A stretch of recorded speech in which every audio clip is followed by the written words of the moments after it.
नमस्कार साथियों, स्वागत है आपका हमारे यूट्यूब चैनल में। हम देख रहे हैं हिंदी साहित्य का दूसरा इतिहास। इसमें हमने इससे पहले राम भक्ति काव्य देख रहे थे और इसमें हमने अग्रदास यह देखा था और अब हम देखेंगे रामचरण दास। रामचरण दास की जीवनी क्रियाकलाप और ग्रंथों से सिद्ध है कि उन्होंने सो सुखी भाव की उपासना पत्नी भाव से किया। यानी रामचरण दास ने सुसुखी भाव से उपासना की, पत्नी भाव से राम की उपासना की है। कौशल खंड में अनशील छंदों की भरमार है। यानी जो कौशल जो खंड है सुसुखी क्रिया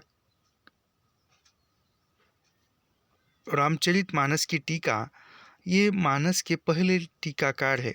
यानी रामचरितमानस की टीका जो है, मानस की टीका होने से पहले के रचनाकार रामचरण दास हैं और उसे तत्व सुखी भाव कहा जाता है।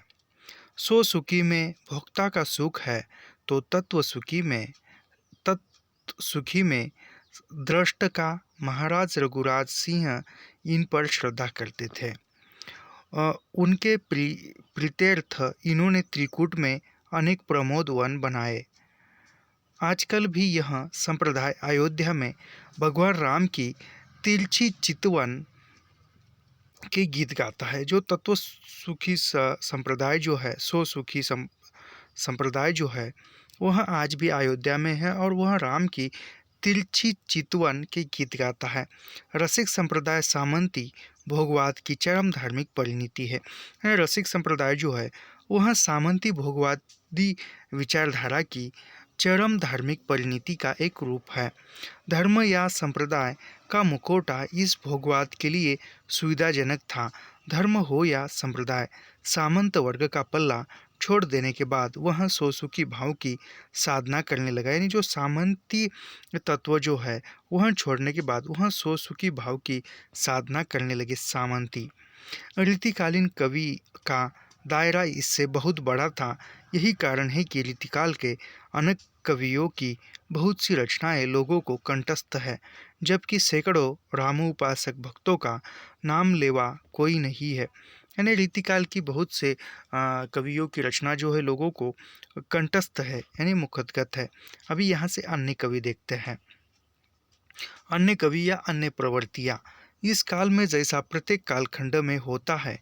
कुछ कवि ऐसे हैं जो मुख्य काव्य धारा से अलग है। यानी कुछ कवि जो ऐसे हैं वह काव्य धारा से अलग है या कुछ काव्य धारा से उस अलग रहकर भी उन्होंने काव्य लिखा है।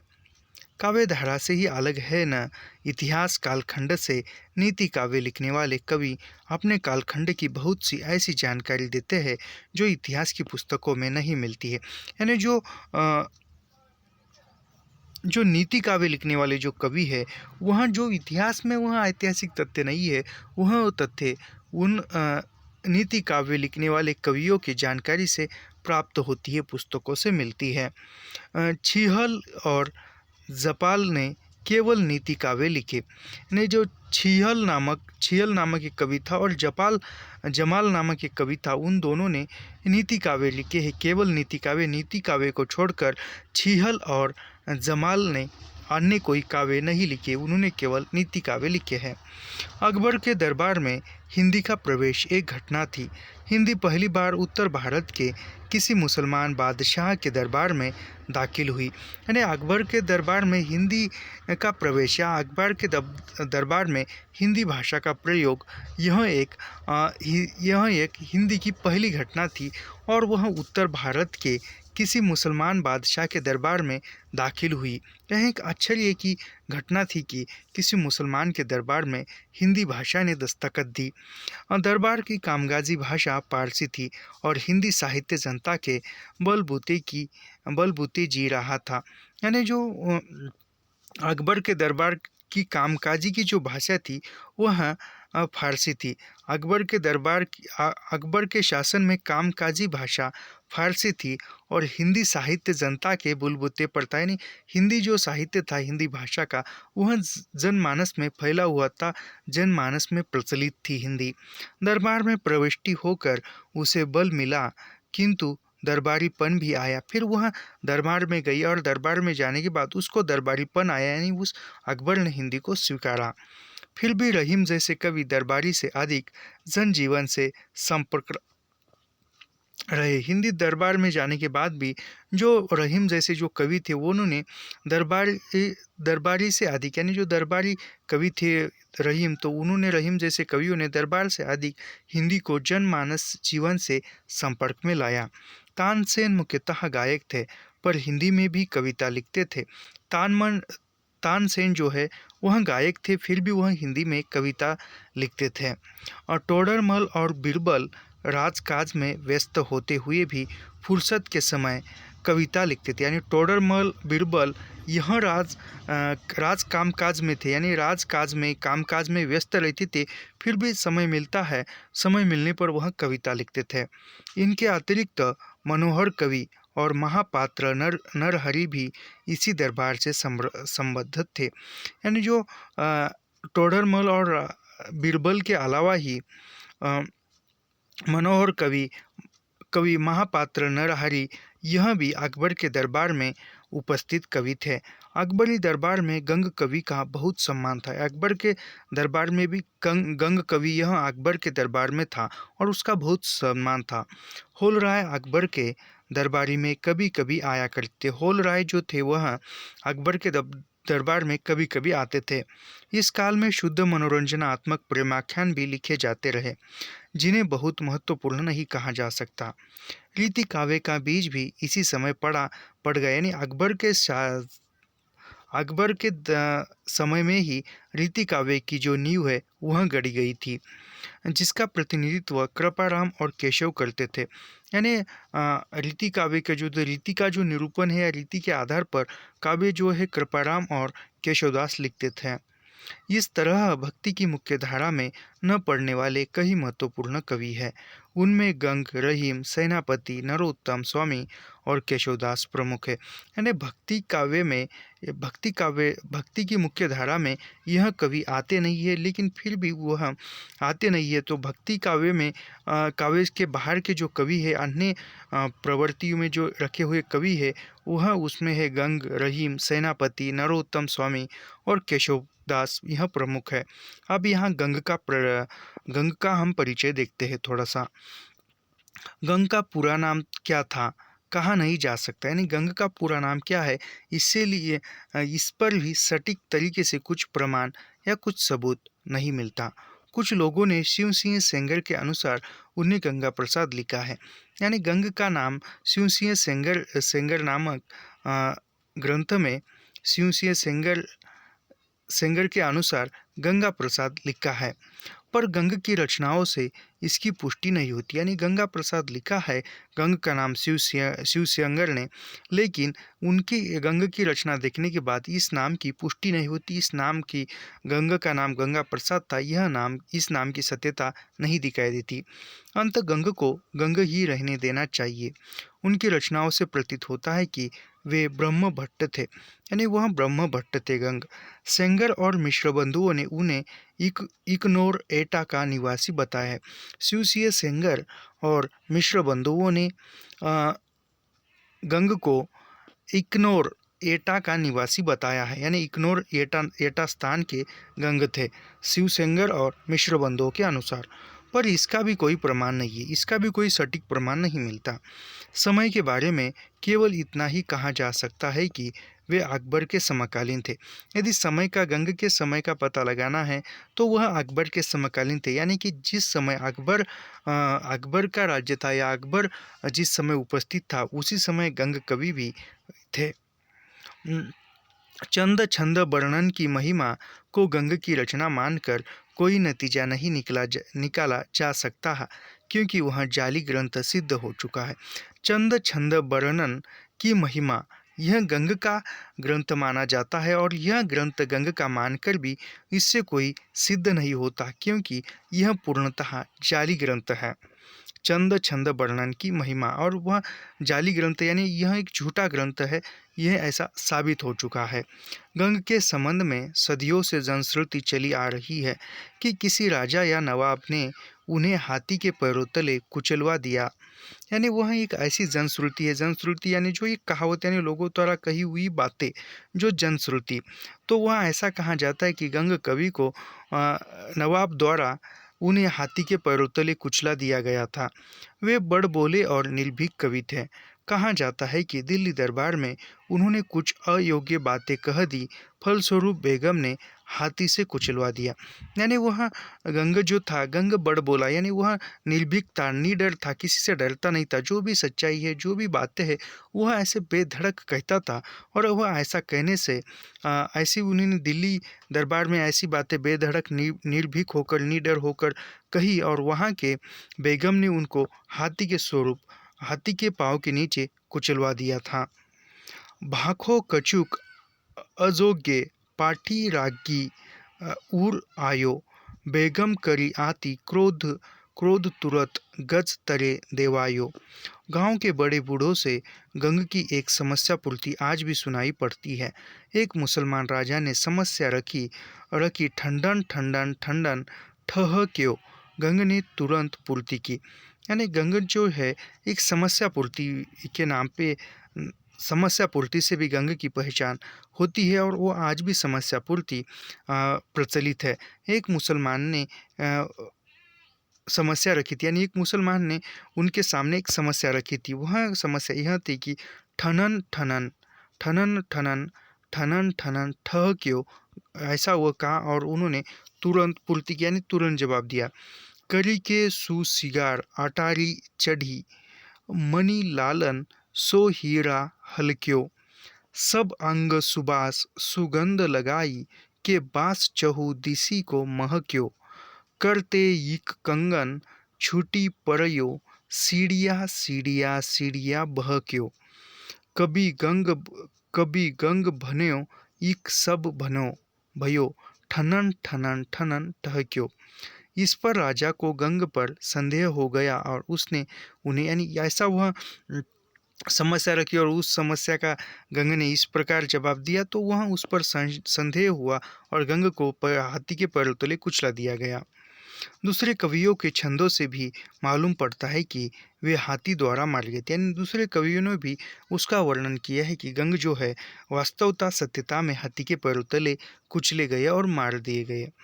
एक भय प्रेत एक मिजी मारे हाथी, सब देवन की दरबार दुरयो तह पिगल, छंद बनाई के गायो। जब काहू ते अर्थ कह्यो न गयो, तब नारद एक प्रसंग चलायो। मृतलोक में है नर एक गुनी, कवि गंग को नाम सभा में बतायो। सुनी चाह भई परमेश्वर को, तब गंग को लेन गणेश पढ़ायो। यानी वहाँ हाथी के पैरों तले गंग को मारा गया, और गंग को मार जाने के बाद वहाँ जब देवता के दरबार में, यानी वह मृत्यु होने के बाद स्वर्ग में गए या देवता के दरबार में गए, तब वह नारद जो है यह गंग कवि है ऐसा कर कर सभी को पहचान करता है, और वह मृतलोक में भी एक वह नारद बोलता है, और फिर वहाँ नारद उनका परिचय करवा के देता है, ऐसा, यानी परमेश्वर के दरबार में। इतिहास में यह पहली घटना नहीं है। फारसी के श्रेष्ठ कवि ताजुद्दीन तेहलवी को बलबन से ने सन 1270 के लगभग हाथी के पैरों को छुड़ा दिया था। यानी इतिहास में केवल गंगा को ही हाथी के पैरों तले कुचल कर मार दिया गया ऐसा नहीं है। गंगा से पहले भी एक फारसी के कवि थे, फारसी के श्रेष्ठ कवि थे, उनका नाम था ताजुद्दीन देहलवी को बलबन ने 1270 में उनको हाथी के पैरों तले कुचलवा दिया था और मार दिया गया था। गंग का कोई स्वतंत्र ग्रंथ नहीं मिलता, पर उनकी रचनाएं अनेक संग्रहों में तहाँ जहाँ बिखरी हुई थी। यानी गंग का कोई एक स्वतंत्र ग्रंथ नहीं मिलता, लेकिन उनकी जो रचनाएं हैं, कविताएं हैं, वह अन्य ग्रंथों में संकलित की हुई, संग्रह की हुई मिलती है।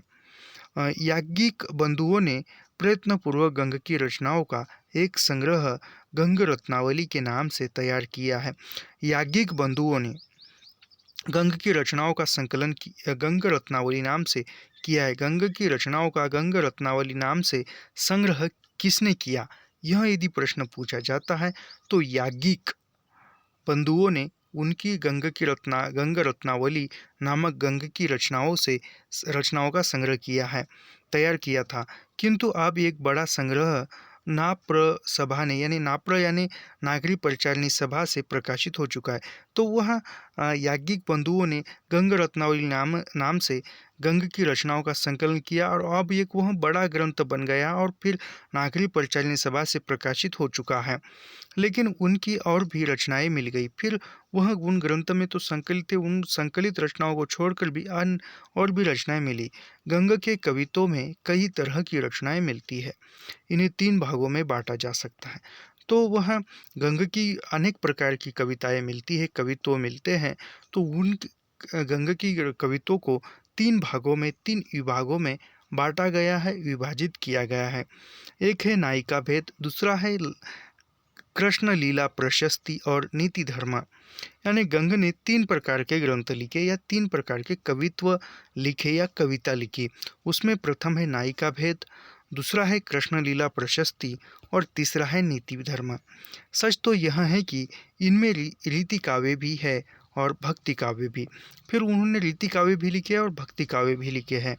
भक्त कवियों में भी रीति के पर्याप्त तत्व मिल जाते हैं। यानी भक्त कवि ने जो भी कविताएं लिखी है उनमें भी रीति के तत्व मिलते हैं। रीति यानी जो कविता लिखने की पद्धति है उसकी मतलब यह है कि रीति तत्व भक्ति तत्व में ही छिपा हुआ था, जो आपने ठीक समय पर हावी हो गया। यानी रीति तत्व जो था भक्ति तत्व में था। यानी जो भक्त कवियों ने जो उनकी रचनाएं लिखी और उनके अंतर्गत जो रीति तत्व आए और फिर वह आगे चलकर हावी हो गए, ज़्यादा हो गए और वो उभर कर सामने आए या ऊपर भक्ति काव्य से ऊपर आए।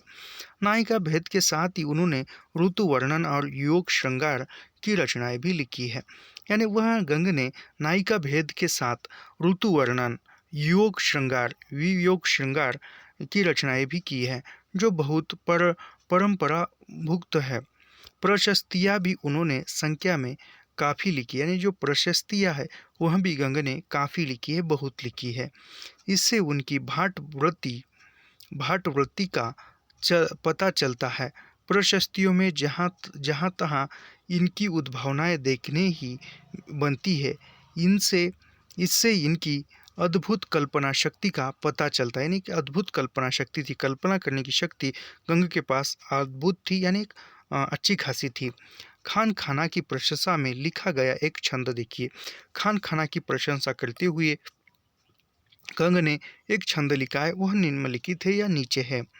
हमारे तो प्राणनाथ साथ है नवाबजू के, दक्षिण के ओर छोर जीती छीती लीनी है।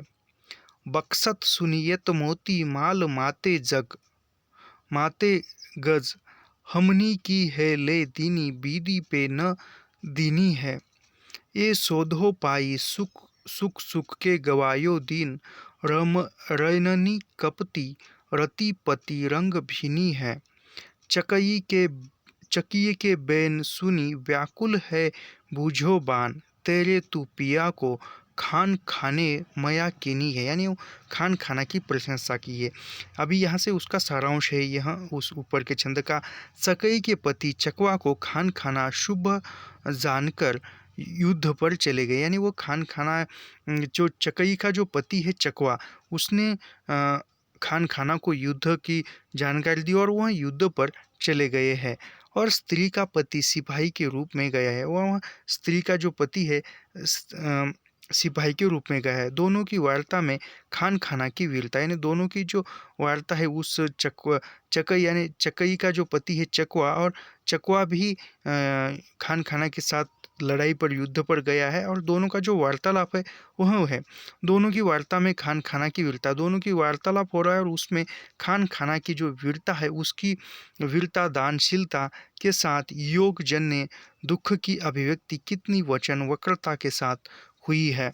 घोड़े हाथियों का जुलूम दान में दे दिया पर प्रियतम को विदाई नहीं दी, कि विसंगति तथा खान खाने मया कीनी है कि विडंबना छंद की संरचना को अत्यंत प्रभावशाली बना देती है। पूंजीवादी व्यवस्था में रुपये का मूल्य जितना अधिक बहुत अधिक बढ़ता जा रहा है, मानवीय संबंधों का उतना ही अवमूल्यन होता जा रहा है। ये तो काफ़ी महत्वपूर्ण और सबसे प्रभावशाली वाक्य कोटेशन मुझे लगा। पूंजीवादी व्यवस्था में रुपए यानी पैसों का मूल्य जितना बढ़ता जा रहा है, उतना ही मानवीय रिश्ते हैं या मानवीय संबंध है, मानवता से अवमूल्यन यानी मानवीयता का नष्ट होता जा रहा है, नीचे गिरती जा रही है मानवता। इसका पूर्वाभास गंग के कवित्वों में भी मिलता है। यानी इसकी जो यह जो अभी वर्तमान में भी है, प्रासंगिक कोटेशन तो है ही, उसके साथ ही गंग ने भी बताया है। मात कहे मेरो पूत सपूत है, बहन कहे मेरो सुंदर भैया, तात कहे मेरो है कुलदीपक, लोक में लाजरू धीर बधाइयो, नारी कहे मेरो प्राणपति, अरु अरु जीवन जान की लेऊ बलैया, गंग कहे सुनी साही अकबर, सोई बड़ो जिन गाठ रुपैया। यानी वह यही बताया है कि पैसों का मूल्य जो है वो बढ़ता जा रहा है, उतना ही इंसान के अंदर की इंसानियत नष्ट होती जा रही है।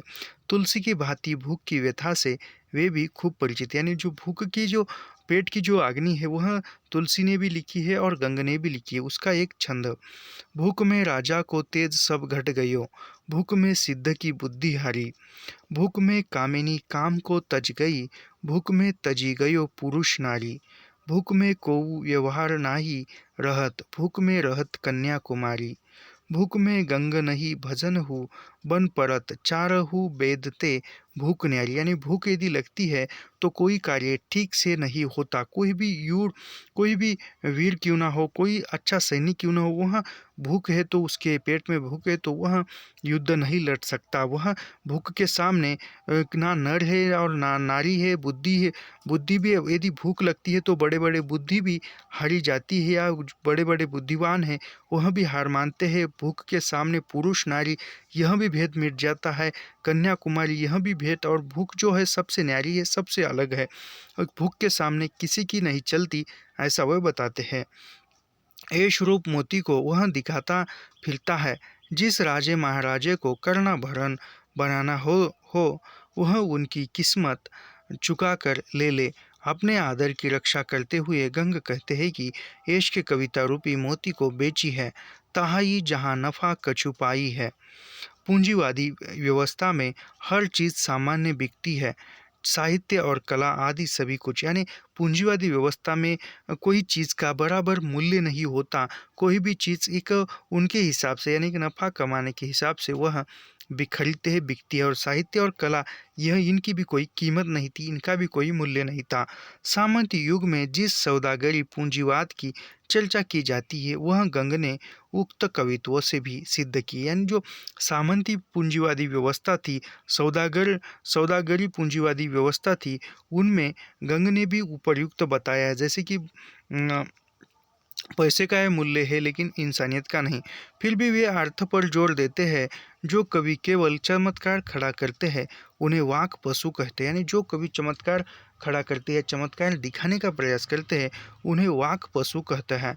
अर्थ बिना कवि वाक पशु प्रमाणीय। गंग की भाषा परिष्कृत ब्रज भाषा है। यानी गंग की जो भाषा है वह परिष्कृत ब्रज भाषा है। यानी गंग की कविता की भाषा या साहित्य की भाषा ब्रज भाषा है, परिष्कृत। कवित्वों और सवैयों में गजब का प्रवाह है। कभी कभी प्रवाह का वेग इतना तीव्र हो जाता है कि छंद की सारी पंक्तियाँ प्रवाह की ध्वनि में बदल जाती है। यानी जो उनके कवित्वों में प्रवाहमय योग है और उन प्रवाह तीव्र हो जाता है और छंद की सारी पंक्तियाँ प्रवाहित ध्वनि में बदल जाती है। उदाहरण के लिए खान खाना की प्रशस्ति में लिखे छंद देखे जा सकते हैं। भूषण बहुत कुछ गंगा से प्रभावित मालूम पड़ते हैं। यानी जो भूषण ने जो भी लिखे हैं वीर काव्य, भूषण भी गंगा से प्रभावित होकर ही उन्होंने लिखे हैं, ऐसा जान पड़ता है, ऐसा मालूम होता है। पर गंगा के कवित्वों की साप गोई भूषण में नहीं। यानी गंगा के कवियों में गंगा की कवित्वों की जो साफ सफाई है या जो भी वह तत्व है या जो भी चित्रण है वह भूषण में नहीं मिलता, भूषण के काव्य में नहीं मिलता। कहीं कहीं उनमें अनयोक्तियाँ भी मिलती है।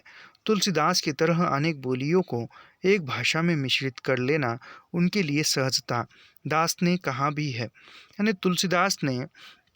तुलसीदास जिस प्रकार एक भाषा में अनेक भाषाओं का प्रयोग करके लिखते थे, उसी प्रकार गंग ने भी अनेक भाषाओं का सहारा लिया है। तो एक तुलसीदास ने गंग के बारे में कहा है, तुलसी गंग दोऊ भयो शुभ कबीन के सरदार, जिनके काव्य में मिली भाषा विविध प्रकार। यानी तुलसीदास ने खुद कहा है, मेरे और गंग कवि के काव्य में विविध भाषा मिलती है, अनेक भाषाओं का प्रयोग हुआ है। अभी यहाँ से रहीम इनका देखते हैं। रहीम का जन्म 1556 में हुआ और मृत्यु 1627 में। रहीम अकबर के दरबार के एक अत्यंत सम्मानित सदस्य थे। रहीम जो है अकबर के दरबारी कवि थे और अकबर के दरबार में रहीम एक सम्मानित सदस्य थे। वे दरबारी नहीं थे लेकिन एक सदस्य थे। अकबर या किसी अन्य कवि की प्रशंसा में उन्होंने एक भी छंद नहीं लिखा। यानी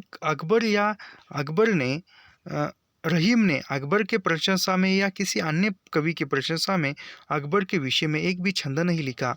अपने अत्यंत व्यस्त और उतार चढ़ाव की जिंदगी में वे यथावसर कुछ लिख लिया करते, यानी वह उसका जीवन जो है व्यस्त रहता था रहीम का, और उतार चढ़ाव आते ही रहते हैं जीवन में। उसी प्रकार रहीम के भी आते थे, लेकिन वो व्यस्त होने के बावजूद भी जब भी कभी थोड़ा सा समय मिलता था तो उन्होंने लिखा है। आश्चर्य यह है कि इनकी रचनाओं में साधारण जीवन के प्रभावशाली चित्र होते, यानी रहीम ने भी एक साधारण जनमानस की जीवन चरित्रों को रेखांकित करने का काम किया है, पर राजकीय वैभव विशाल का चित्रण नहीं। यानी उन्होंने जनमानस का चित्रण किया है रहीम ने, लेकिन राजकीय प्रशस्ति का या राज दरबारों की प्रशंसा नहीं की है। गंग ने अकबर की अपेक्षा खान खाना की प्रशंसा में अधिक प्रशस्तियाँ लिखी। यानी गंग ने भी अकबर की प्रशंसा न कर खान खाना की प्रशंसा गंग ने की है। गंग ही क्यों, केशवदास, मंडन, मुकुंद आदि अनेक कवियों ने इनकी प्रशंसा में कविताएं लिखी। यानी अकबर के खान खाना के प्रशंसा में या खान खाना की आलोचना करते हुए गंग ने भी लिखा है, केशवदास ने लिखा है, मंडन में लिखा है, मुकुंद ने लिखा है, और इसके अधिक ऐसे कवियों ने खान खाना की प्रशंसा की है। वे अकबर के अभिभावक बैरमखा के पुत्र थे। उनका जन्म 17 दिसंबर 1556 में हुआ। यानी वह रहीम जो है रहीम अकबर के अभिभावक बैरम खां के पुत्र रहीम थे, और रहीम का जन्म 17 दिसंबर 1556 को हुआ था। वे लाहौर में हुआ था, और रहीम का जन्म लाहौर में हुआ, और सन 1627 में 72 वर्ष की अवस्था में उनका मृत्यु हो गया था। यानी रहीम का मृत्यु जो है वह 1627 में हुआ, और जब उनकी मृत्यु हुई रहीम की तब वह 27 वर्ष के थे। नियति के हाथों उन्हें क्या क्या नहीं देखना पड़ा। वे जहाँ गए उन्हें फतहयाबी मिली, चाहे गुजरात हो या दक्षिण। यानी जहाँ गए तब उनको फतहयाबी मिली, और वह दक्षिण में गए, गुजरात में गए तब उनको मिला। उन्हें अपने शौर्य के कारण सबसे बड़ी मसन भी मिली, नवाबी और सूबेदारी प्राप्त हुई। यानी जहाँ भी मिली तब वहाँ उनको, गुजरात गए, दक्षिण गए, जहाँ गए वहाँ रहीम को प्रसिद्धि मिली। फतह भी यानी विजयी मिला, या कह सकते हैं कि प्रसिद्धि मिली, और उनके शौर्य के कारण सबसे बड़ी मसन भी मिली, और नवाबी और सूबेदारी प्राप्त हुई। उनको नवाबी पदवी मिली थी, सूबेदार पदवी मिली थी, मसनवी भी मिली थी। खान खाना का खिताब हासिल हुआ, पर जहांगीर और शाहजहां के चक्कर में वे फंसकर उन्हें जेल भी जाना पड़ा।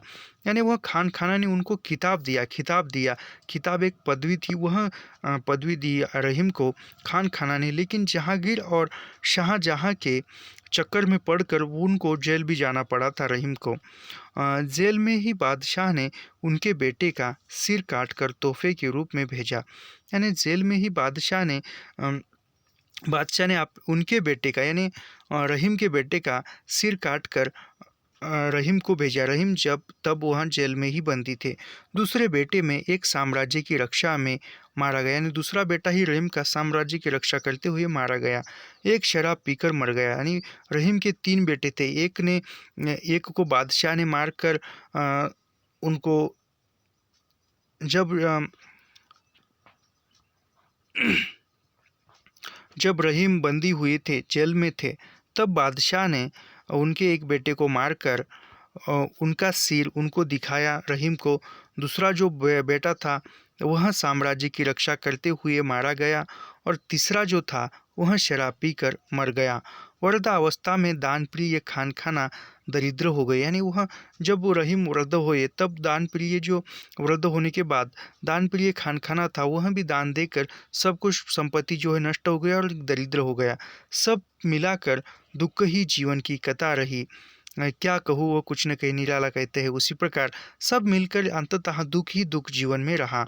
जीवन के खरे अनुभवों को उन्होंने छंदों में बांधा है, जो जनजीवन में आज भी व्याप्त है। यानी जो जीवन को जो भी छंदों ने उनकी कविता में या रचनाओं में जो भी उन्होंने जीवन में जो भी रचा है, वह जनजीवन की कथा व्यथा को उन्होंने जो अनुभव की देखी है वह ही उन्होंने लिखा है। वे हिंदी, संस्कृत और फारसी के पंडित थे। रहीमदास को 3 भाषाएं आती थी, और 3 मुख्यतः हिंदी, संस्कृत और फारसी के पंडित थे। पंडित यानी एक भाषा के एक अच्छे खासे ज्ञाता थे, और उनको हिंदी, संस्कृत और फारसी के पंडित थे, अच्छे जानकार थे। इनके अतिरिक्त अन्य कई भाषाएं जानते थे। यानी हिंदी, संस्कृत, फारसी के अलावा भी वह रहीमदास तुर्की भाषा जानते थे। तुर्की भाषा में लिखित बाबरनामा, यानी रहीम का तुर्की भाषा में लिखित बाबरनामा यह रहीम की रचना तुर्की भाषा में लिखी हुई है, का फारसी में अनुवाद किया। उन्होंने तुर्की भाषा में लिखित बाबरनामा यह फारसी भाषा में अनुदित किया था, पर उनकी चित्तवृत्ति अवधी और ब्रजी में रमी हुई थी। यानी रहीम को अवधी और ब्रज भाषा भी आती थी। रहीम के अपने देश की भाषाएं थी। यानी रहीम के देश की भाषाएं कौन सी थी? दोहावली, नगर शोभा, भैरवे नायिका भेद, भैरवे और श्रृंगार सोरठा उनकी हिंदी की रचनाएं। यानी रहीम की हिंदी की रचनाएं जो है वह है दोहावली, नगर शोभा, भैरवे नायिका भेद, भैरव और श्रृंगार सोरठ, यह उनकी हिंदी की रचनाएं है रहीम की। उसके बाद मदनाष्टक संस्कृत मिश्रित खड़ी बोली में लिखा गया। मदनाष्टक रहीम का ग्रंथ मिश्रित खड़ी बोली में लिखा गया है। उनके द्वारा लिखित कुछ संस्कृत श्लोक भी मिलते हैं। यानी रहीम में कुछ संस्कृत श्लोक भी लिखे हैं। रहीम न तो जायसी की तरह सूफी थे और न रसखान की तरह वैष्णव संप्रदाय में दीक्षित। यानी रहीम न सूफी थे और न वह जिस प्रकार जायसी सूफी थे उसी प्रकार रहीम सूफी भी नहीं थे, और जिस प्रकार रसखान वैष्णव संप्रदाय में दीक्षा ली थी रसखान ने, उसी प्रकार रहीम ने किसी संप्रदाय से दीक्षा में नहीं ली थी, पर भारतीय संस्कृति के प्रति उन्हें उग्र गहरा अनुराग था। यानी एक भारतीय संस्कृति के प्रति उनका लगाव था। सांप्रदायिकता कहीं छू भी नहीं गई थी। यानी सांप्रदायिकता का जो भेद है वह रहीम को कहीं छू भी न सका था। वह सांप्रदायिकता से दूर थे। मुसलमान होते हुए भी हिंदू देवता का श्रद्धापूर्वक स्मरण तथा पौराणिक गाथाओं का संदर्भरण इसी देश की गौरवपूर्ण संस्कृति के प्रति उनकी आस्था का सूचक है। यानी रहीम जो है मुसलमान थे, मुसलमान होते हुए भी उन्होंने हिंदू देवताओं की उपासना जो भी प्रशंसा है वह एक श्रद्धापूर्वक याद करते हुए पौराणिक गाथाओं का संदर्भ देकर गौरवपूर्ण संस्कृति के प्रति उनकी आस्था, यानी उन्होंने जो भी हिंदू देवताओं की प्रशंसा श्रद्धापूर्वक की है ऐसा वह थे। यानी वो सांप्रदायिक भेदभाव से दूर थे, कोसों दूर थे। ते रहीम मन आपुनो किन्हो चारु चकोर, निसी बासर लागो रहियो कृष्ण चंद की ओर, अच्युत चरण तरंगिनी शिव सिर मालती माल, हरि न बनायो सुरसरी कीजे इंदव भाल। वे रामायण और महाभारत की कथाओं और उनकी बारीकियों से पूरी तरह परिचित। यानी रामायण महाभारत जो ग्रंथ है उनका भी अध्ययन रहीम ने एक बारीक नज़रों से, सूक्ष्म नज़रों से किया था और उनसे वह परिचित थे। यथास्थान उन्हें संदर्भित, यानी फिर उन रामायण और महाभारत का संदर्भ देकर वह लिखते थे। अनुचित वचन न मानिए, यद्यपि गुराईसु गाढ़ी, है रहीम रघुनाथ ते सुजस भरत को बाढ़ी। त्रिकुट में रमी रहे रहीमन अवध नरेश, जा पर विपदा पड़त है सो आवत यही देश। जो पुरुषार्थ ते कहु संपत्ति मिलत रहीम, पेट लागी वैराट, घर तपत रसोई भीम। सुदामा भृंग हनुमान लक्ष्मी गंगा रावण आदि के अनेक संदर्भ जहाँ तहाँ जड़े पड़े हैं। यानी वह एक संदर्भ का रहीम के जो दोहे है या पद है वह नीतिपरक है। रहीम की विशेषता यह है कि इन संदर्भों में, यानी उन संदर्भों में जो अनुभव जो जीवन की समस्याएं उन्होंने रहीम ने अनुभव की, वह उसी संदर्भ में उन्होंने रामायण महाभारत के संदर्भ में जोड़कर बताई है। मानवीय मूल्यों की सृष्टि करते हैं।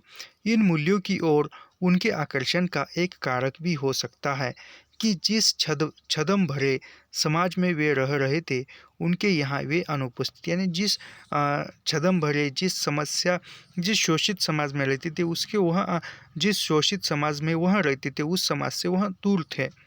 शुक्ल जी ने रहीम के बारे में बहुत सही लिखा है, यानी शुक्ल जी ने रहीम के बारे में सही लिखा है। बच्चन सिंह कहते हैं, रहीम का हृदय द्रवीभूत होने के लिए कल्पना की उड़ान की उपेक्षा नहीं रखता था। यानी वह रहीम जो है द्रवीभूत होने के, रहीम का जो कवि हृदय है वह द्रवीभूत होने के लिए कल्पना की उड़ान नहीं भरता था। यानी वह कल्पना करके लिखते नहीं थे। वह संसार के सच्चे और प्रत्यक्ष व्यवहारों में ही द्रवीभूत होने के लिए पर्याप्त स्वरूप आ जाता था। यानी रहीम जो है, जो भी जीवन की जो कथा है, जीवन की जो भी समस्याएं है, वह लिखने के लिए केवल कल्पना करके वह लिखते नहीं थे। वह स्वयं उन्होंने जो अनुभव किया वह लिखने का प्रयास करते थे रहीमदास। इसीलिए शुक्ल जी कहते हैं रहीम के बारे में कि रहीम का हृदय द्रवीभूत होने के लिए कल्पना की उड़ान की उपेक्षा नहीं करता, यानी कल्पना नहीं करता था। वह संसार के सच्चे और प्रत्यक्ष व्यवहारों में ही द्रवीभूत होने के लिए पर्याप्त स्वरूप पा जाता था। यानी कविता लिखने में जो कवि मन होना चाहिए वह कवि मन जो व्यवहार है उसकी वास्तविकता देखकर ही वह लिखने के अनुकूल हो जाता था। वे जिंदगी के पता नहीं कितने टेढ़े मेढ़े रास्ते से गुजरे, यानी जीवन के कितने उतार चढ़ाव कितने समस्याओं से गुजरे थे। उनका भोगा हुआ यथार्थ देख हुआ सामान्य जीवन ऊंच नीच का भेद बहुत कुछ जीवनी परक रूप में प्रत्यक्षीकृत हो उठा है। अपने द्वंद्वों का उल्लेख करते हुए वे अत्यंत मार्मिक ढंग से लिखते हैं। अब रहीम मुश्किल पड़ी गाटे हो काम, साँचे से तो जग नहीं, झूठे मिले न राम। यानी सभी तरफ झूठे ही झूठे है, सच कोई नहीं मिलता, ऐसा वह कहते हैं। संसार में सच्चाई से काम नहीं चलता और झूठ से काम नहीं मिलता। यह मुश्किल सोए रहीम की थी। उनकी जीवनानुभूति के दृश्य देखिए। यानी रहीम ने कहा है कि संसार में सच्चाई से काम नहीं चलता और झूठ से भी राम नहीं मिलता, यानी झूठ बोलने से भगवान नहीं मिलता और सच्चाई बोलने से भी काम नहीं मिलता। तो गुजारा कैसे करना चाहिए यह भी सोए रहीम में भोगा था और वह बताते हैं। ये रहीम दर दर फिरी या मांगी मधुकरी खाई, यारो यारी छोड़िए वे रहीम अब नाही। त्रिकुट में रमी रहे रहीमन अवध नरेश, जा पर विपदा पड़त है सो आवत यही देश। जो रहीम भावी कतो होती जापुने हाथ, राम न जाते रहीन हरिन संग पिय न रावण हाथ। यानी वह कहते हैं कि ये रहीम यानी दर दर भटकने से भी कोई खाने की चीज़ नहीं मिलती।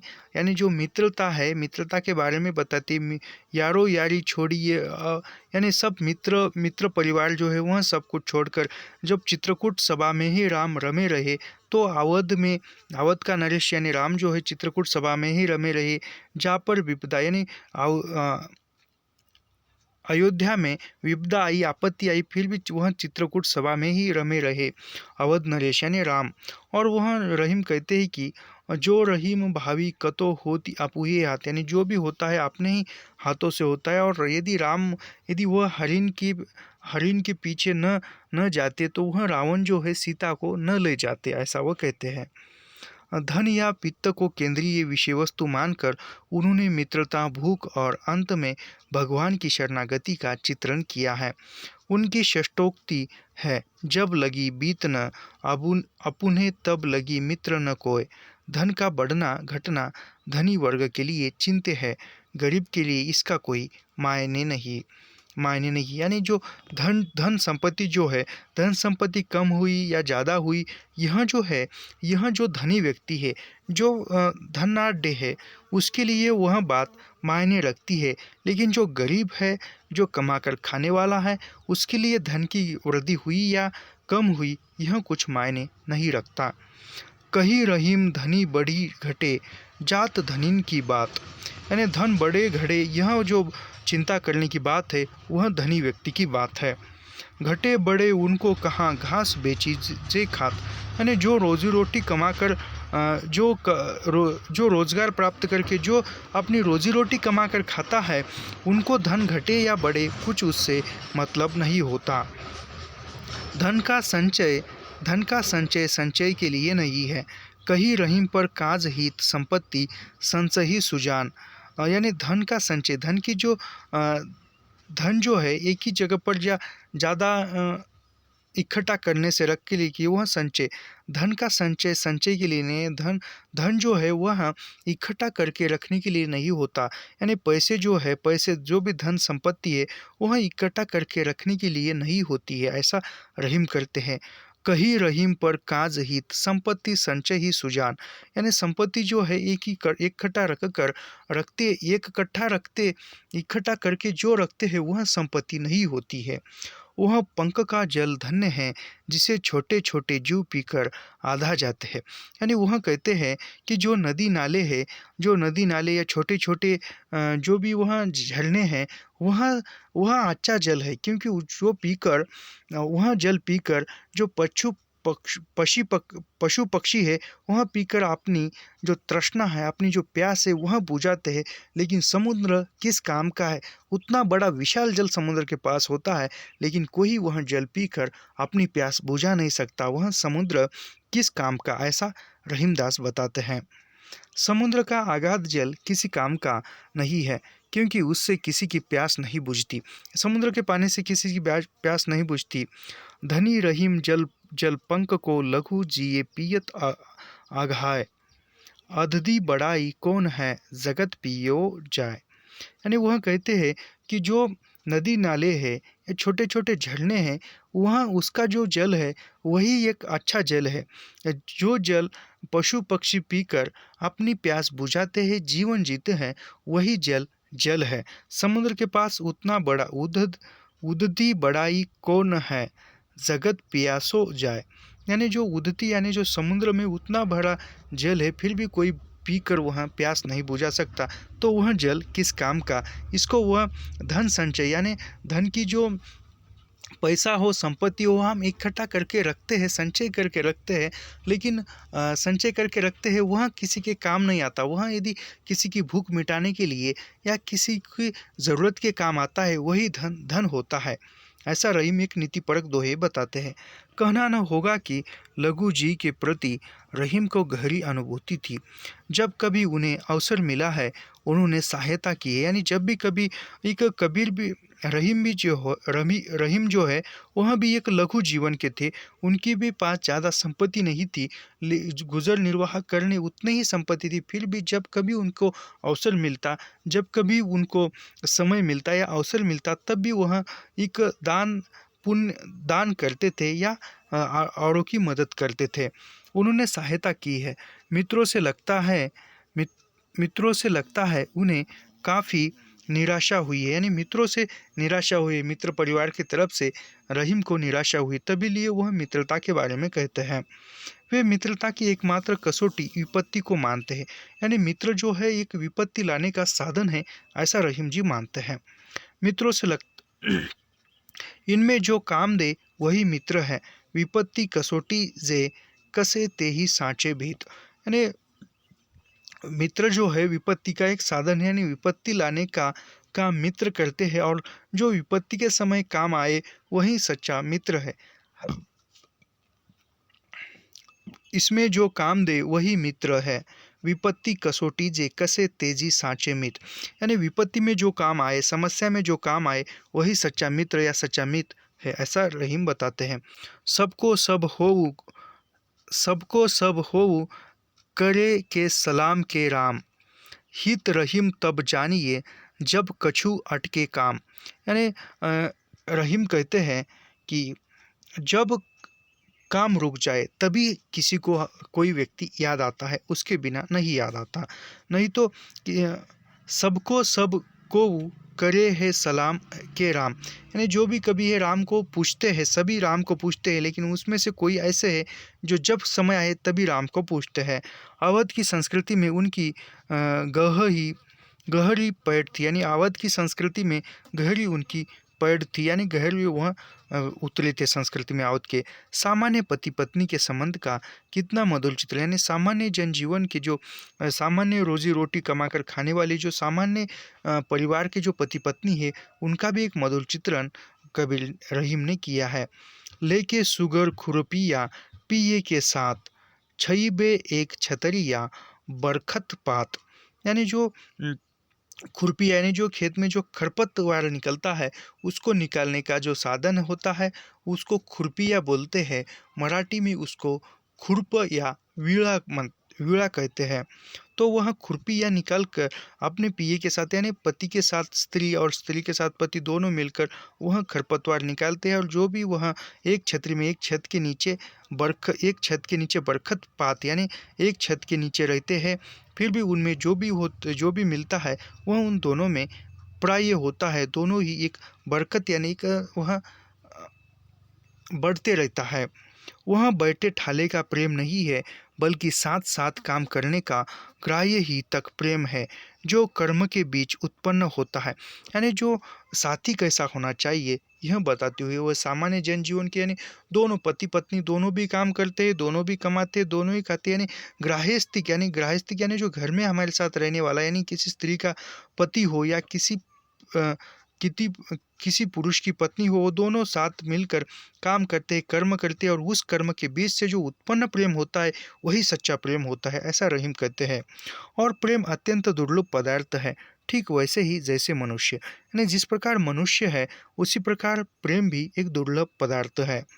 जो 84 लाख में मानुष देह, यानी कहते हैं कि जो 84 योनियों के बाद इंसान मनुष्य का जन्म मिलता है, उसी प्रकार जो ही दुर्लभ जग में सहज स्नेह, यानी जिस प्रकार 84 लाख योनियों के बाद इंसान का जन्म मिलता है, उसी प्रकार सहज स्नेह जो है, सहज प्रेम जो है, उसी प्रकार दुर्लभ मिलता है कहीं एकांत में। वे ठसक से रहने वाले जीव थे, उनमें आत्मसम्मान कुट कुट कर भरा हुआ था, यानी रहीम में एक आत्मसम्मान भी कुट कुट कर भरा हुआ था। वे जीवन भर इसकी रक्षा करते थे, उनका सिद्धांत था, यानी वह एक खुद का आत्मसम्मान उसमें था, और वह आत्मसम्मान जीवित रखने के लिए, और वह आत्मसम्मान खुद में जीवित रखने के लिए वह जीवन भर उसकी रक्षा करते रहे। और उसका एक सिद्धांत था, वह सिद्धांत रहीमन पानी राखिए बिन पानी सब सून, पानी गए न उबरे मोती मानुष चूस। छंदों में उन्हें दोहा और भैरवे बहुत प्रिय थे, यानी छंद लिखते हुए वह जो है, यानी आत्मसम्मान रखने के लिए यह दोहा, खुद के आत्मसम्मान की रक्षा करने के लिए यह दोहा उन्होंने लिखा है कि रहीमन पानी राखिए बिन पानी सब सून, पानी गए न रुबये मोती मानुष चूस। यानी इंसान के अंदर का जो भी आत्मसम्मान है, वह आत्मसम्मान छीन जाने के बाद या छूट जाने के बाद वह इंसान इंसान नहीं रहता, ऐसा उनका कहना है। छंदों में उन्हें यानी वह छंदों में दोहा और भैरवे के वह जानकार थे, अच्छे वह प्रिय थे। यानी छंदों में रहीम को दोहा छंद और भैरवे बहुत प्रिय थे। दोहा ऐसे छोटे छंद का निर्वहन कवि कर्म की कसौटी, यानी दोहा लिखना यानी कवि कर्म की कसौटी है, ऐसा बच्चन सिंह मानते हैं। वे लिखते हैं दोहे में, दिरह दोहा आरत के आखार, आखर तो थोड़े आही, जो रहीम नट कुंडली सिमटी कूद चढ़ी नाही।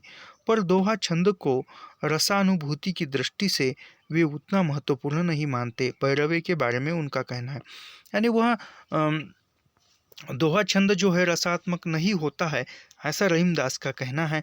और वो भैरवे छंद के बारे में कहते हैं, कबित कहियो दोहा कहियो तूले न छपय छंद, बिरछो रहे बिचारी के यह भैरवे रस कंद। ब्रजी और अवधि पर रहीम का समान अधिकार था, यानी ब्रजी और अवधि दोनों के वह एक समान जानकार थे, समान अधिकार ब्रज और अवधि पर समान अधिकार पाने वाले रहीम थे। पर रहीम की भाषा अन्य लोगों की उपेक्षा लोक भाषा के अधिक निकट थी, यानी रहीम की भाषा जो है लोक भाषा के जनमानस की भाषा के निकट थी। तुलसी की भाषा पर संस्कृत की स्पष्ट छाप देखी जा सकती है। तुलसीदास की भाषा में जो संस्कृत भाषा जो थी, वह संस्कृत भाषा ही जान पड़ती थी। रहीम कहीं कहीं संस्कृत से प्रभावित तो है, पर फारसीपन कहीं भी नहीं है। यानी रहीम जो है संस्कृत से प्रभावित है, लेकिन फारसीपन से नहीं, फारसी भाषा से वह कोसों दूर है। लगता है गोया रहीम ने भाषा को ज्यों का त्यों लोक से उठा लिया है, यानी रहीम ने भाषा जो है सामान्य जनमानस से ली है। संभवतः थोड़ी बहुत समता के कारण तुलसी और रहीम की दोहावलियों में कुछ दोहे गुड़मड़ है, यानी कहा जाए तो रहीम और तुलसीदास में कुछ जो दोहे हैं वह मिलते जुलते हैं। मणि मानिक बहंगे कि ये संगे तृण जल जलनाच, तुलसी ये तो जानिए राम गरीब नेवाज। मणि मान यानी वह ऊपर का जो है तुलसी का है और नीचे का जो है वह रहीम का दोहा है, तो वह मिलता जुलता है। यह मैं अभी तुलसी का पढ़ता हूँ। मणि मानिक महंगे कि ये सहंगे तृण जलनाच, तुलसी ये तो जानिए राम गरीब नेवाज। और फिर रहीम लिखते हैं, मणि मानिक महंगे कि ये ससतो तृण जलनाच, याही ते हम जानियत राम गरीब निवास। ऐसा वह एक मिलता जुलता दोहा है। अब यहाँ से बनारसी दास, इनका जन्म जौनपुर में सन 1586 में संवत 1643 में हुआ था। यानी बनारसी दास का जन्म जो है वह जौनपुर में सन 1586 में हुआ। यदि संवत में देखते हैं तो 1643 में हुआ था जौनपुर में। इनके पूर्वज राजवंशी क्षत्रिय थे, यानी बनारसी दास के जो पूर्वज थे वह राजवंशी क्षत्रिय थे, किंतु बाद में ये लोग जैन हो गए। फिर बाद में वह जैन हो गए, जैन स्वीकारे उन्होंने। इनके पिता का नाम खड़ग सेन था, यानी बनारसी दास के पिता का नाम खड़ग सेन था। वे जौनपुर में जोहरी थे, यानी जौनपुर में जोहरी यानी जो सुनार थे वह थे। वहाँ के नवाब के अत्याचार से उन्हें कई बार भागना पड़ा था, यानी जो जौनपुर के जो नवाब थे उनके अत्याचार से बनारसी दास के पिता खड़गसेन को भागना पड़ा था। जौनपुर के दक्षिण पूर्व का खड़गसेनपुर गांव इन्हीं का बसाया हुआ है, यानी जो जौनपुर के दक्षिण पूर्व की ओर जो गांव है खड़गसेनपुर, वह गांव बनारसी दास के पिता खड़गसेन ने ही बसाया हुआ है, खड़गसेनपुर। बनारसी दास की मृत्यु 1643 के आसपास हुई, यानी बनारसी दास की जो मृत्यु है वह 1643 के आसपास हुई थी। अर्धकथानक सन 1698, अर्धकथानक जो है वह 1698 में लिखी हुई तथा संवत में देखते हैं तो 1641 में लिखी हुई है। इनके बाद एक रचना और कर्म प्रकृति विधान, बनारसी दास की एक और रचना है कर्म प्रकृति विधान, वह 1643 में लिखी हुई है। इनके अनंत इनकी कोई रचना नहीं, यानी उनकी दो ही रचनाएं हैं बनारसी दास की। अर्धकथानक जो 1698 में लिखी हुई है और कर्म प्रकृति विधान जो कि 1643 में लिखी हुई है, यह दो ही रचना बनारसी दास की मिलती है। 1644 में यह संग्रहित भी हो चुका था। अंततः अनुमान है कि उनकी मृत्यु 1643 में हुई, यानी 1644 में इसका एक संग्रह निकालता और उनकी मृत्यु जो है अनुमान लगाया जाता है कि बनारसी दास की मृत्यु 1643 में हो चुकी थी। नाममाला नाटक, समय सार बनारसी विलास, जिन सहस्त्रसार, ज्ञान बावनी, अर्ध कथानक, कर्म प्रकृति आदि इनके ग्रंथ है। यानी बनारसी दास के नाममाला ग्रंथ है, नाटक है उनका समय सार, बनारसी विलास, जिन सहस्त्रसार, ज्ञान बावनी, अर्ध कथानक, यह उनकी कर्म प्रकृति, यह भी बनारसी दास की रचनाएं हैं। इन सभी पुस्तकों में अर्ध कथानक का ऐतिहासिक महत्व है, यानी ऐतिहासिक दृष्टि से अर्ध कथानक यह उनकी आत्मकथा है और यही आत्मकथा प्रसिद्ध है। इन सभी ग्रंथों में अर्ध कथानक का ऐतिहासिक महत्व है, नवीन विधा की दृष्टि से भी और तत्कालीन सामाजिक दृष्टि से। यानी उस समय जो अर्ध कथानक है वह आत्मकथा है और आत्मकथा की दृष्टि से एक नवीन विधा उस समय में थे, तत्कालीन समय में। तो ऐतिहासिक दृष्टि से एक नवीन विधा आत्मकथा होने की दृष्टि से भी प्रसिद्ध है और तत्कालीन जो सामाजिकता थी, समाज का जो परिवेश था, सामाजिक जो विषमता थी, उसका भी चित्रण अर्ध कथानक में है। अर्ध कथानक हिंदी की पहली आत्मकथा है। अर्ध कथानक यह हिंदी की पहली आत्मकथा मानी जाती है। यह संस्कृत में भी कोई आत्मकथा नहीं है, यानी संस्कृत में भी इससे पहले कोई आत्मकथा नहीं लिखी गई थी। यदि समूचे भारतीय साहित्य में यह पहली आत्मकथा है। सभी भारतीय साहित्य में अर्ध कथानक पहली आत्मकथा मानी जाती है। तो कोई आश्चर्य नहीं है, यह कोई आश्चर्य नहीं है। यह अकबर और जहांगीर के समय में विद्यमान थे। बनारसी दास अकबर और जहांगीर के समय में विद्यमान थे, यानी अकबर और जहांगीर का जो समय था उसी समय में बनारसी दास भी थे। उस समय तक 12 नामा प्रसिद्ध हो चुका था, यानी उस समय में 12 नामा जो ग्रंथ है वह प्रसिद्ध हो चुका था। जहांगीर नामा भी उनके सामने था। संभवतः इन्हीं से प्रेरणा पाकर अर्ध कथानक लिखा गया, यानी फिर जहांगीर नामा से ही प्रेरणा लेकर बनारसी दास ने अर्ध कथानक लिखा है। अर्ध कथानक उन्होंने 55 वर्ष की अवस्था में लिखा, यानी अर्ध कथानक उन्होंने जब उनकी उम्र 55 वर्ष थी तब उन्होंने लिखी है। वे मनुष्य की आयु 110 वर्ष मानते हैं, यानी बनारसी दास मनुष्य की आयु 110 वर्ष मानते हैं। इस आत्मकथा में उनकी जिंदगी की आदि कथा ही है, यानी अर्ध कथानक में बनारसी दास की आदि ही जिंदगी का चित्रण मिलता है। काल देवता ने इस अर्ध कथानक की ही पूर्ण कथानक बना दिया, यानी काल देवता ने समय ने इस अर्ध कथानक को ही पूर्ण कथा बताई, यानी अर्ध कथा को ही आधे कथा को ही पूर्ण कथा बना दी। बनारसी दास ने इनमें अपनी कमजोरियों की बखियां उधेड़ कर रखी है, यानी जो कमजोरियां है बनारसी दास ने वह बताई है उनकी। अपनी आशिकी, प्रेम कहानियों का पठन, कुष्ठ रोग, कर्जखोरी आदि का खुला वर्णन उन्होंने एक सच्चे आत्मकथाकार के रूप में पेश करते, यानी सत्यता वास्तविकता, यह जो आत्मकथा के तत्व है वह तत्व उस आत्मकथा में है, अर्ध कथानक में। और उसमें बनारसी दास ने उसमें अपनी आशिकी, खुद के जो आशिकी प्रेम कहानियों का पठन दिया है, उनके प्रेम संबंधों के बारे में बताया है, कुष्ठ रोग के बारे में, कर्जखोरी, इसका जो चित्रण है खुले इससे किया है, सच्चे आत्मकथाकार के रूप में पेश करते हैं। आशिकी का एक महाकाव्य ग्रंथ नवरस वे गोमती में बहा चुके थे, यानी वह एक आशिकी का यानी प्रेम का एक महाकाव्य ग्रंथ था नवरस, वह गोमती नदी में वह बहा चुके थे, यानी गोमती नदी के जल में वह नदी को उस नवरस ग्रंथ को प्रवाहित कर चुके थे। पर कालांतर में उनमें अद्भुत परिवर्तन आया और उनकी आध्यात्मिक चेतना जगी, यानी फिर का समय के आधार पर उसमें एक अद्भुत परिवर्तन हुआ और उन्होंने आध्यात्मिक चेतना जगी, यानी एक आध्यात्मिक भक्ति मार्ग में वह चले गए। उन्होंने अपने जीवन में अनेक उतार चढ़ाव देखे थे। मंदिरों के चौखटों पर माथा घिसा था, मनौतियाँ मांगी थी, पर उन्हें सब कुछ झूठ मालूम पड़ा, यानी उन्होंने बनारसीदास ने अपने जीवन में बहुत से कठिनाइयों का सामना किया था। भगवान के मंदिर पर गए थे, चौक माथा टेका था, यानी भक्ति भावना भी की थी, मनौतियाँ भी मांगी थी, पर कुछ पूरी न हुई और फिर भगवान से विश्वास उठ गया और सब कुछ उसको झूठा लगने लगा।